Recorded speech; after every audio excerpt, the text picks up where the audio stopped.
Hi friends, welcome back to our channel. A warm welcome. అందరికీ శుభోదయం అండి. ఈరోజు జీవనరేఖ. సమయానికి సహాయం చేసే వ్యక్తులు మన జీవితంలోకి రావడం కూడా ఒక అదృష్టమే. అది గతంలో మనం చేసుకున్న పుణ్యకర్మల యొక్క సుకృతమే. చేసే పని పెద్దదా లేదా చిన్నది కావచ్చు, కానీ నిర్మలమైన మనసుతో తమకు మరియు పరులకు ప్రశాంతతనిచ్చే అది పుణ్యఖాతాను పెంచుతుంది. పుణ్యరాశి ఉన్నప్పుడు గ్రహరాశులు, నక్షత్ర రాశులు వెనుకకు వెళ్ళిపోవలసిందే.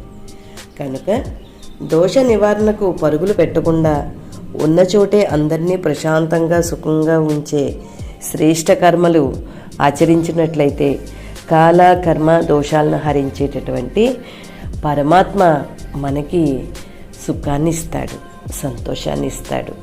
ఆయన్ని ప్రతిరోజు స్మరణ చేయడం వలన సదా సుఖము, శాంతి, ఆనందము, ప్రేమ లభిస్తాయి. Thank you so much. Thanks for watching this video.